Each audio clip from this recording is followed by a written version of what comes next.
కాంగ్రెస్ కు 9 లేదా 13 సీట్లు వస్తాయని ప్రకటించారు సీఎం రేవంత్ రెడ్డి. 6-7 స్థానాల్లో బీఆర్ఎస్ కు డిపాజిట్లు కూడా రావని చిట్చాట్లో తెలిపారు. మెదక్లో బీజేపీ 3వ స్థానంలోకి పడిపోయిందని చెప్పారు. సికింద్రాబాద్లో కాంగ్రెస్ అభ్యర్థికి కనీసం 20,000 మెజారిటీ ఉంటుందని చెప్పారు. ఇక బీజేపీకి తెలంగాణలో వేవ్ లేదని, బీఆర్ఎస్ శ్రేణులు బీజేపీ కోసం పనిచేశారని చెప్పారు. కేంద్రంలో బీజేపీకి 220 సీట్ల కంటే మించి రావన్నారు. తనను జాతీయ స్టార్ క్యాంపెయినర్గా పార్టీ నియమించిందని, ఇతర రాష్ట్రాల్లో ప్రచారంపై ఇంకా నిర్ణయం తీసుకోలేదని చెప్పారు. పార్టీ ఏ పని అప్పగిస్తే అది చేస్తానన్నారు రేవంత్. రేపటి నుంచి పూర్తి స్థాయిలో పరిపాలనపై దృష్టి పెడతానన్నారు. రైతు రుణమాఫీ సమస్యలు, విద్యా సంవత్సరం మొదలు కానుండడంతో సన్నబియ్యం సరఫరా, పుస్తకాలు, యూనిఫామ్ పంపిణీపై సమీక్షిస్తారన్నారు రేవంత్.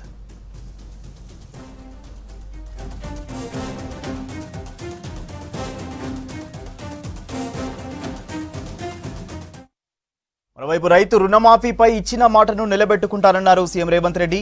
ఎస్ఎల్బీసీ మీటింగ్ పెట్టి రైతుల రుణాలకు సర్కార్ గ్యారంటీ ఇస్తుందని చెప్పారు.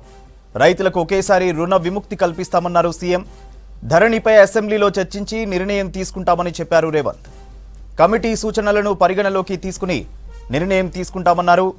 అఖిలపక్షం పెట్టి రైతుల సమస్యలపై చర్చిస్తామని చెప్పారు. రేషన్ షాపుల్లో సన్నబియ్యంతో పాటు మరికొన్ని సరుకులు ఇచ్చే ఆలోచన చేస్తున్నామన్నారు రేవంత్ రెడ్డి.